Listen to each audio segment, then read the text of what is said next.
के अधिकार की याचिका पर दिल्ली की साकेत कोर्ट में सुनवाई पूरी हो गई है। आपको बता दें, जस्टिस निखिल चोपड़ा की बेंच ने हिंदू पक्ष की पूजा के अधिकार वाली याचिका पर फैसला सुरक्षित रख लिया है। इस मामले में फैसला 9 जून को आए हैं। कोर्ट ने दोनों पक्षों को 1 हफ्ते की ब्रीफ रिपोर्ट जमा कराने को कहा है। हालांकि सुनवाई के दौरान भारतीय पुरातत्व सर्वेक्षण विभाग ने लगातार कुतुब मीनार में पूजा के अधिकार वाली याचिका का विरोध किया है। साकेत कोर्ट में सोमवार को दाखिल किए गए हलफनामे में भी कहा गया था कि कुतुब मीनार पूजा का स्थान नहीं है और इसकी मौजूदा स्थिति को बदला नहीं जा सकता है। दरअसल हिंदू पक्ष की दलील की थी 27 मंदिर तोड़कर मस्जिद बनाई गई है, जिससे 20 अवशेष वहां मौजूद है, इसलिए वहां मंदिरों को दोबारा बनाया जाए। वहीं मुस्लिम पक्ष का कहना है कि एएसआई कुतुब उल इस्लाम मस्जिद में नमाज बंद करवा दी है। हिंदू पक्ष की ओर से हरिशंकर जैन ने कहा है कि परिसर में पूजा की अनुमति मिले और मूर्तियों के संरक्षण के लिए ट्रस्ट बनाई जाए।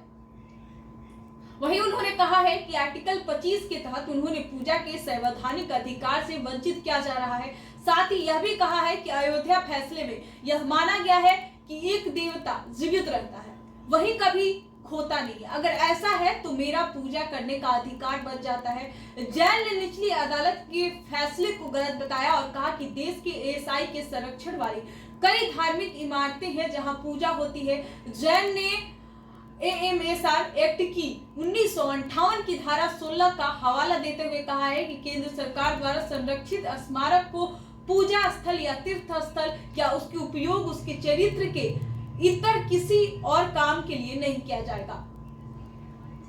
कोर्ट ने वहीं जैन से पूछा है कि अपीलकर्ता ने को किसी कानूनी अधिकार से वंचित किया गया है। साथ ही यह भी कहा है कि अगर वहां देवता पिछले 800 साल से बिना पूजा के मौजूद थे तो उन्हें ऐसे ही रहने दीजिए। एएसआई की ओर से वकील एडवोकेट सुभाष गुप्ता ने कहा है कि निचली अदालत का फैसला गलत नहीं है।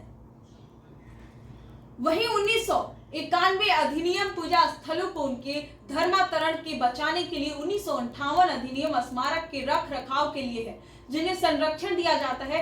किसी जगह का महत्व उस तारीख से निर्धारित होता है जब वो 1958 के अधिनियम के दायरे में आता है। अगर 60 दिनों में कोई आपत्ति नहीं आती तो उसे यथास्थिति रखा जाता। इसलिए देश में कई स्मारक पूजा स्थल भी और नहीं भी है, इसे बदला नहीं जा सकता है। कोर्ट में दाखिल याचिका पर भारतीय पुरातत्व सर्वेक्षण विभाग ने अपना जवाब साकेत कोर्ट में दाखिल किया है। वहीं इसमें कहा गया है कि हिंदू पक्ष की याचिकाएं कानूनी तौर पर सही नहीं है। पुराने मंदिर को तोड़कर कुतुब मीनार परिसर बनाना ऐतिहासिक तथ्य का मामला है। कुतुब मीनार को 1914 के संरक्षित स्मारक का दर्जा मिला है, उसकी पहचान बदला नहीं जा सकता है और ना ही अब वहां पूजा की अनुमति दी जा सकती है। संरक्षित होने के समय से यहाँ कभी भी पूजा नहीं हुई है।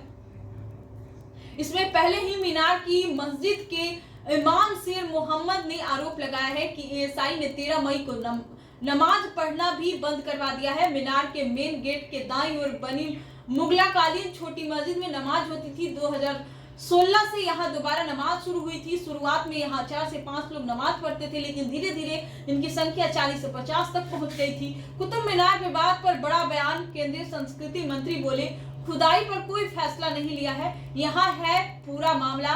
आपको बता दें, उठा जब यह कहा गया कि कुतुब मीनार परिसर में बनी कुतुब उल इस्लाम मस्जिद को एक मंदिर को तोड़कर बनाया गया है। हिंदू पक्ष ने 120 साल पुरानी इसी मंदिर को बहाली की मांग की थी। याचिका में यह भी आरोप लगाया गया है कि आपको बता दें कि 1198 में मुगल सम्राट कुतुबुद्दीन ऐबक के शासन में लगभग 27 हिंदू और जैन मंदिरों को अपवित्र और क्षतिग्रस्त कर दिया गया था और उन मंदिरों के स्थान पर इस मस्जिद को बनाया गया था। एएसआई के पूर्व रीजनल डायरेक्टर ने दावा किया है कि तीसरा की लोग दावा करते हैं कि कुतुब मीनार एक स्वतंत्र इमारत है और इसका संबंध करीब की मस्जिद से नहीं है। दरअसल इसके दरवाजे नॉर्थ फेसिंग है ताकि